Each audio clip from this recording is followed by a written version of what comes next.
Hello and welcome to another edition of The Front Page on GNAT TV. My name is Andrew McKeever. I'm the managing editor of the Manchester Journal, and it's my pleasure to be your host today on The Front Page. And it's also my pleasure to have with us here in the studio Mr. Alex Kershaw, who is a best-selling author of several books about World War II, including the most recent one, Avenue of Spies. We'll be talking about that book and others he's written shortly. But first, by way of introduction, I should say also that Alex, before he became an award-winning author, lives in Williamstown, Massachusetts, not too far away, and was also a journalist for several British newspapers. So we'll have a chance to talk a little bit about journalism and the tradecraft as well. Anyway, Alex, great to have you with us today. Thank you for making the trip up from Williamstown. Oh, it's great. I'll come up any day, any day. I'd rather live up here, actually. I'm a traitor. I used to live in Vermont, and now I'm down in Massachusetts. Down on the wrong side of the border, though. Well, totally the wrong side. Yeah. Well, we'll forgive you for that. Avenue of Spies was published in August. You came up to the North Shire bookstore and gave a talk about it, as you've done, I guess, every year since 2003 when the Bedford Boys was published. Why don't we start off by letting you give us a little synopsis about the book? What is the story that's involved here? It's a story of an American family that found themselves living on the arguably the most dangerous street in all of Nazi-occupied Europe. They lived on Avenue Foch at number 11. The father was a very successful, well-respected doctor at the American Hospital of Paris, had married a Swiss woman who was a nurse. They had a child.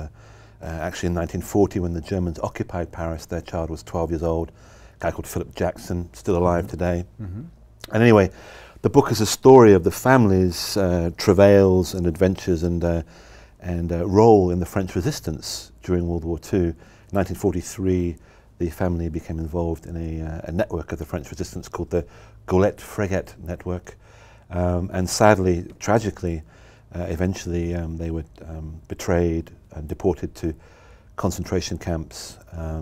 But also it's a story, in a way it's a microcosm of the narrative of occupation, not only in Paris but in Europe, because on Avenue Foch became known as Avenue Bosch to many Parisians because there were so many Nazi, in fact SS and Gestapo senior officers who made their headquarters and homes on the Avenue Foch because it was the most exclusive, it was the poshest address in all of Paris. And if you came into Paris as an occupier, where else would you pick to live but the nicest address? So in fact their neighbors were the most sophisticated, evil, I don't use that term lightly, and destructive of neighbors you could possibly have if you were living in Paris during over 4 years of occupation. They lived at number 11, the Jackson family lived at number 11. Number 32 was a guy called Theodore Dannecker, who carried out the Holocaust in France. Over 80,000 French Jews died as a direct result of his operations from an office at number 31. Number 72 is the head of the French Gestapo in Paris, a guy called Helmut Nocken, whose story I traced very carefully. And then number 84, you have the greatest spy catcher in Nazi Germany, who was responsible for tracking down various British intelligence agents. In fact, the creme de la creme of British intelligence in France were captured and eventually tortured on the 5th floor at number 84. So if you lived at number 11, the Jacksons living at number 11, every time you walked out of your front door, literally you could bump into people who eventually were responsible for over 160,000 deaths. French citizens, 160,000 were killed because of the actions of various SS and Gestapo officers living on that one street in occupied Paris. So this American doctor, Sumner Jackson, literally was hiding in plain sight. He was working with the French resistance while his next door neighbors, or almost next door neighbors, were the very people that the resistance was struggling against. Yeah, I mean, it's the point of the narrative is to make it a kind of cat and mouse affair where, you know, the mice are living right under the noses of these vicious predators, and they really were despicable people. So, yeah, the proximity creates the tension in the narrative. You know, it's so close, and as the war progresses, as the occupation becomes ever more strict and murderous, the dangers grow. Eventually, by 1944, May of 1944, just before D-Day, 6th of June 1944, most of Avenue Foch has been occupied by senior members of the Gestapo and the SS. It becomes the heart of the Nazi triangle in Paris. Not just those officers I mentioned, but literally half of the street is occupied by senior Nazi officials. And they are carrying out one mission, and that is to destroy the French resistance. Administration, other duties have been forgotten as the SS and Gestapo launch a really vicious and bloody war against the French resistance. And yet, right under their noses, you have a French-American family who are very active within the French resistance. It's surprising. Why would an American citizen have been allowed to remain in Paris after 1941, or December 1941, when Hitler and the Germans declared war in the United States following Pearl Harbor? I mean, wouldn't he have been deported? Well, no. Well, it's a very good question, and in fact, it's one that I never was able to answer fully, other than to describe the relationship, the power relationship that Sumner Jackson, Dr. Sumner Jackson, had. He was the head of the American hospital.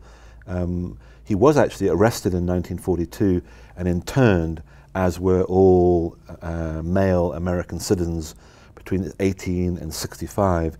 They were sent to internment camps, and women eventually too. But the director of the American hospital was a very well-connected, you couldn't be better connected than this guy. He was a World War I French general, General Aldebert de Chabrune. And you couldn't be better connected, literally, because his only child was married to the only child of Pierre Laval, and Pierre Laval was the pro-Nazi Vichy premier under President, under the collaboration. He led the collaborationist government. So Sumner Jackson's right-hand man, his good colleague with whom he's running the hospital, has a direct line to the most powerful Frenchman under Nazi rule in France.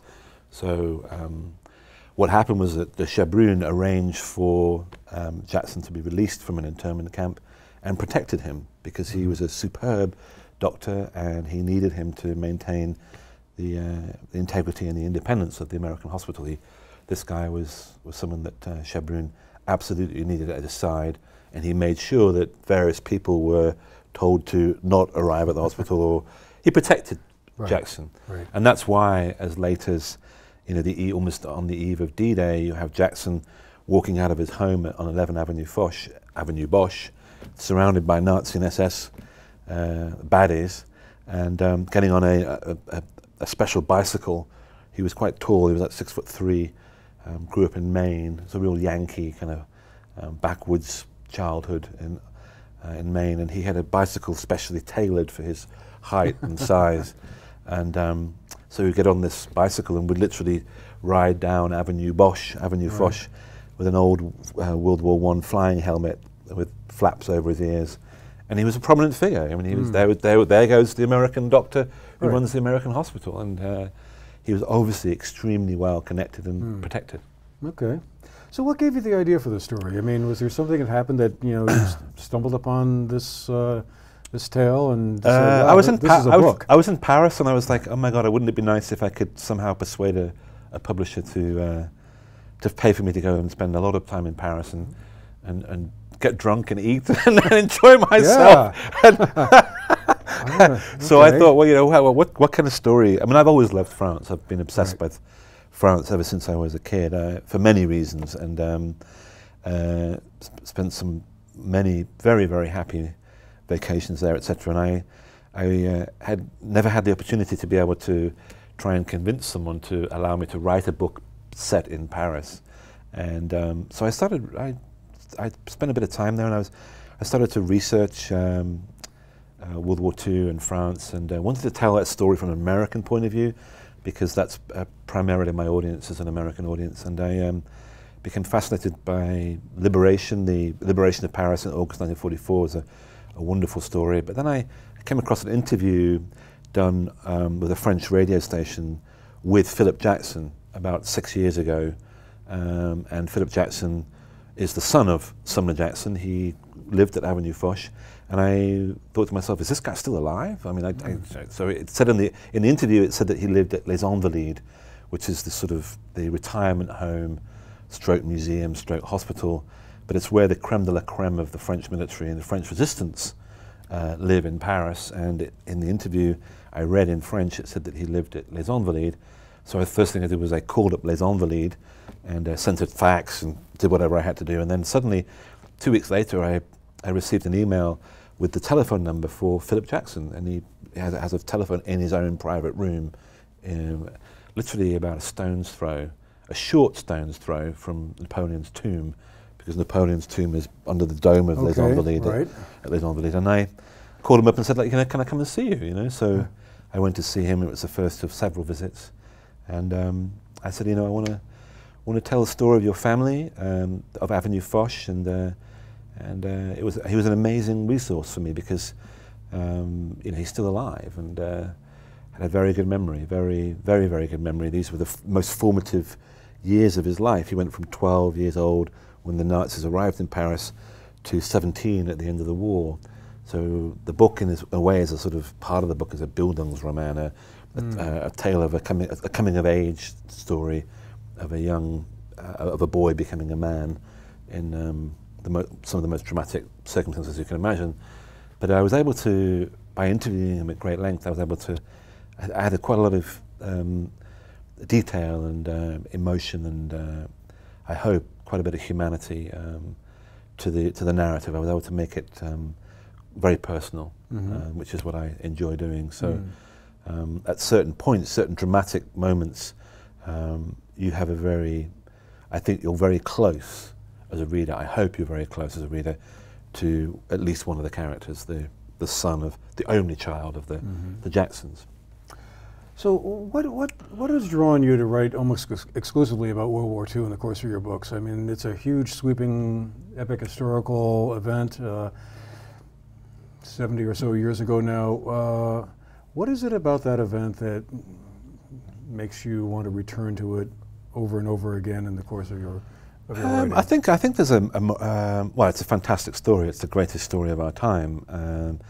I spent the early part of my career as a journalist, and being able to actually talk to people has been one of the great satisfactions for me about writing about World War II, because I'm actually able to go and sit in someone's living room or their parlour and drink several cups of coffee and talk to someone that was on the first wave on Omaha Beach, played a pivotal role in the Battle of the Bulge. I mean, these huge battles, these key turning points in not only World War II history, but also 20th century history and modern history. June the 6th, 1944 is the most important day of the 20th century. You'd have to argue very fiercely and unconvincingly to tell me that there wasn't a more important day than D-Day, June the 6th, 1944, when Allied troops began to liberate Northern Europe and change the whole complexion of that conflict. So I think that it was a great thrill for me as a journalist to be able to go and actually sit and interview people who had played a role in these momentous events. And plus there's a dimension that they're fantastic stories. They're stories of heroism, they're stories of bravery, and there's no grey area. Well, there are grey areas, obviously, but in terms of the outcome of World War II, in terms of the moral imperative that we had to win, we had to stop we had to stop genocide, we had to destroy Nazism, we had to liberate Europe, we had to restore democracy, we had to restore a value system globally of where human rights were respected and democracy prevailed, at least where we could influence that. I think there's no greater story, and I've always been very compelled to reach out and find these people while they're still alive. So I've been very lucky. I first started interviewing World War II veterans in my early 20s, and I started writing books about World War II in my late 20s. So I'm now, obviously only 30. No, sorry. Yeah, sure. Bad joke, but anyway, they get even worse. But anyway, so now I'm getting to the point where I'm very much middle-aged now, but most of the people I've interviewed have passed away. Sadly, there are very few World War II veterans still alive. You'd have to be, I think, 90 this year to have legally served in World War II, 18 in 1945. So we're looking at we are experiencing the sunset days of this so-called greatest generation. And I don't like using that term because I think it always gives Tom Brokaw another book sale, and not that I have a thing about Tom Brokaw, but I think that it's the book title is somewhat of a cliche. It's definitely a marketing term, and it's a sort of shorthand for describing that generation that was remarkable. But the point is that there's not many of them around, and I felt while they were in their still compos mentis, and while there were enough of them around to be able to interview and construct narratives through, I felt there wasn't really anything, and it wasn't any point writing about anything else.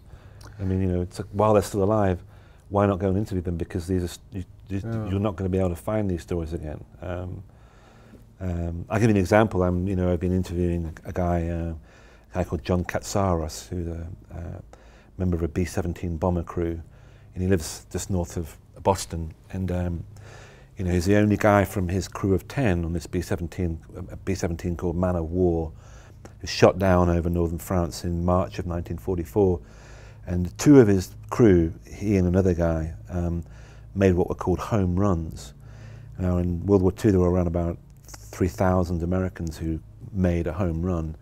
And a home run was basically, with the help of the French resistance, you were ferried down an escape line, had to climb the Pyrenees, went to Spain, and then you got back to England, and that was called the home run. And it's an extraordinary story because, as John Katsaros was telling me, maybe 40 or 50 people that he didn't know, he had to trust his life with. So, he'd get off a train, and there'd be a 18, 19-year-old, French woman there, and she would sort of nod this way, and he'd have to follow her. And he didn't know whether she was taking him to the local Gestapo office or to yet another French farmhouse, etc. So those narratives are extraordinary, but they're really, truly extraordinary and inspiring when you understand the broader context of what that sacrifice and what that conflict was about. And if you go to Auschwitz and you go to Dachau, I've written a narrative about the American officer who liberated Dachau, the longest standing concentration camp in Nazi Germany. When you understand what we were defeating, when you really truly see the evil for what it was, on Avenue Foch with the Jacksons, their neighbors were extremely sophisticated mass murderers who were utterly anti-Semitic and inhumane and extremely efficient at committing mass murder. So that sort of, we stopped that. We defeated them. We restored order and dignity and humanity and civilization to a place that was awash with barbarism. And most of the people that did it, who were American, were blue-collar, working-class Americans. They were drafted. They had little choice, and they went and they did something really remarkable. And I think that's what I love writing about, because I'm able to tell these very heroic, dramatic stories, but also celebrate, ordinary people who did it. And it's a cliche, but ordinary people that, cometh the hour, cometh the man, cometh these ordinary Americans that did extraordinary things. Landing in the first wave on Omaha Beach at 6:32 a.m. on June the 6th, 1944.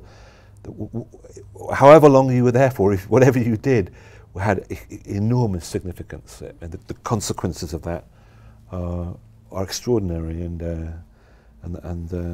still with us today. Yeah, I was going to say that. I mean, the impact of the outcome, what happened, even though the Cold War technically ended 25 or whatever years ago, clearly the geopolitical and strategic fault lines of that conflict are still pretty much with us today. I mean, no war is good, but that's about as good as you could get. Right. I mean, there was certainly unity of purpose that I guess it's safe to say we haven't really seen in any conflict since. No, not at all. Vietnam, I mean, the Gulf War, first Gulf War perhaps maybe, but but others have always been that kind of and it was tension a shared sacrifice, and people knew it. You know, I mean, you had I think over 14 million Americans in uniform. You had a national sense of purpose. It was national survival was at stake. You know, fighting two extremely sophisticated militaristic fascist powers that didn't care a jot about humanity or anything that we really cared about or were supposed to care about anyway. And I think that it was a fantastic achievement. I mean, if you're American, it's a wonderful, wonderful story because from 1941 with a standing army of I think just around about 75,000. There were federal limits on how many on the size of the army. You went from being completely surprised and shocked and taken by surprise to within 4 years having defeated both of those powers. Both of the conflicts were 3,000 miles away from home. So extraordinary. That's half the time that Obama's been in the White House. Yeah. He changed the world and went from being several laps behind your enemies. Right, and they were clean cut, for lack of a better term, victories. I mean, basically, decisive. Nothing more clean cut than a mushroom cloud above Hiroshima. That's pretty clean cut. Unlike what seems to be the case today, where these things drag on and on with no decisive outcome. So far, anyway. So in the time we have left, I wanted to ask you a little bit about your experiences as a journalist in Great Britain before you got into writing. You worked for a couple of papers very well known, the Guardian, the Independent. Right. What was that like? I mean, I had a lot of fun. What was your beat? I was a features writer. I did a little bit. I did some investigative journalism. I spent a bit of time on the news desk at the Guardian for a while and realised that it wasn't for me. I mean, I probably would have had a heart attack or chain smoked myself to death or died of alcoholism, which, I've been doing all those things slowly, but not quite as fast as the people around me were.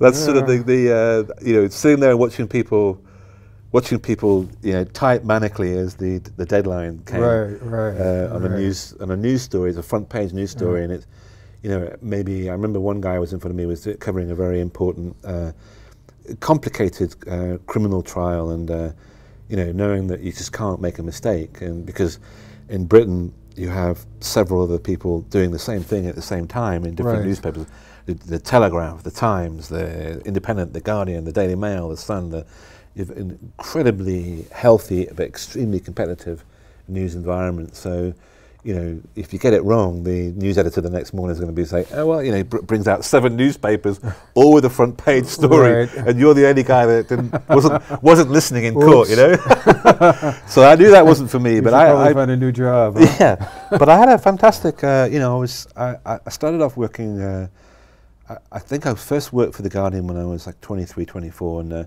worked as a features writer, and they had a magazine, a weekend magazine called The Weekend Guardian. And there was an editor there called Roger Alton, and who's now very high up in the Murdoch organisation. And for some reason, he took a real liking to me, and I respected him enormously. And he really gave me kind of free rein. I was 24, 25, and I would call him up once every couple of weeks. I'd call him up and pitch a story to him, and then we'd have a story. Our story meeting was in a pub opposite the old Guardian. Not far from Fleet Street. The good old days. And he would have put the Weekend magazine to bed on, I think it was a Thursday evening. It had to go to, they put it to bed. Yeah. And so he'd wander across the road to the local pub. I didn't even have to go in the newspaper. And I'd sit there and I'd order the pint for him and me. And if I hadn't sold him a story by the end of the first pint, I had to buy him another pint, So usually it was usually after about a couple of pints, then he'd have taken a story from me, and I was enormously lucky. I was incredibly fortunate that I was able to write. I was writing features, so 3,000, 4,000, 5,000 words. They'd take me maybe about a month. So I ended up doing one of the last interviews with Frank Zappa in LA in his recording studio. He died a few months later. I went to Moscow and interviewed Garry Kasparov. The chess player before he became at his training camp. Wow. I interviewed Alger Hiss, the controversial American. I will say it. Well, most people agree that he did work for the Soviets, but at the time when I interviewed him in the early 90s, there was some dispute about that. I came over to the US several times. I sort of had 2 or 3 years of pretty much doing whatever I wanted, you know. If it was a good story, then I got to do it. I did a very long story about sadomasochism, you know. A very interesting trial occurred where a group of sadomasochists had been really hurting each other quite seriously, and I did a very long investigative story for the Weekend Guardian about that, and so I enjoyed that. I did a lot of. It was really fun. It was great, you know. And there was something about, you know, I lived in London, and I met my wife there when I was like 24, 25. She's American. That's why I came to the US later on, and you know, I'd go out at night and finish the story, and it would be go to a nightclub. You know, I was in my early 20s, and then I'd be on the tube, and the next morning, and there'd be castaway newspapers and fish and chip wrappers and stuff everywhere, and I'd see the front cover of the Guardian Weekend would be, you know, a picture of Alger Hiss or Frank Zappa or whoever. Or I did a thing on. I did one of the first stories on the use of medical marijuana. I went around England. This is way back in the early 90s, and you know, basically smoking weed with people who had multiple sclerosis and glaucoma, and you know, not that the Guardian paid for my expenses. But you know, they didn't mind me doing it. Yeah, It was right. so, you know, you'd see that, and it'd be lying on the floor, and you think, well, okay, that's what journalism is about. But the experience of being paid to write, but also to experience things, to travel and to investigate and to be nosy and to enter into these different worlds was something that was, you know, I loved to death. I still love it, and I still, you know, I would go back and do it in a heartbeat if it was the same world, you know. So I was incredibly lucky. You know, I was young and still had a lot of stamina, and I was aggressive, and I loved what I was doing. So it kind of fed into what I'm still doing. You know? I contrast all of that with the modern day world of journalism and digital everything, and getting everything done in 5 minutes or less, or being everywhere and, you know, slave to social media. It's a whole different environment altogether. It sounds like from those days. Yeah, definitely. Yeah, I mean, you know, I've just started listening to I just found a whole bunch of records from the albums from the early 90s and 80s, and I was moving house recently, and I've started listening to vinyl again. You know, and I almost think that we should all go back to, you know, a vinyl world. We should all get rid of our Facebook and, you know, iPads. Sorry, but you know. The iPad has killed so many books. I mean, so many people have stopped reading. I don't read as much as I used to, because first thing in the morning, I reach for my iPad, and I'm a news junkie, so I'm reading news. Whereas I never used to look at a screen when I was lying in bed at night. I used to read books, etc., or magazines, which I still think that, you know, there's something beautiful about picking up a newspaper, you know, opening a newspaper, and not the comic that's USA Today, but a proper newspaper, you know, the New York Times or Washington Post or something. Yeah, you know, and opening it and getting a little bit ink on your fingers, you know, that's the price you pay for information. And there's that. I'm sounding really old and nostalgic now, but I think we've lost a lot. I think we've lost a lot in terms of, certainly, if you talk about a profession that I love and have spent all my life loving and enjoying, which is, you know, print journalism. I'm terrified about what's going to happen, because I think that we need journalists, good journalists, more than ever, and we don't need to have this constantly eroded. I mean, it makes me terribly sad to see what's happening. And frightening too. When you start thinking about some of the implications of it all. I would love to talk a lot more about all of that, but clock on the wall says we're out of time. Just about. So that went fast. That was very fast. Yes, they always do when they're good ones. Well, Alex Kershaw, thank you very much for being with us today. Anytime. Talk about the book is called The Avenue of Spies, so you'll want to run out to your bookstore and buy it. Thank you. You know, rather than downloading it off of somewhere, right? Well, I don't know. I mean, just buy it. Doesn't matter. Go to Manchester Bookstore, because the North Shire Bookstore is where to buy it. Definitely. All right. Well, thanks again. And thank all of you for watching today. This has been The Front Page on GNAT TV. I'm Andrew McKeever. Been my pleasure to be your host today. We'll see you the next time.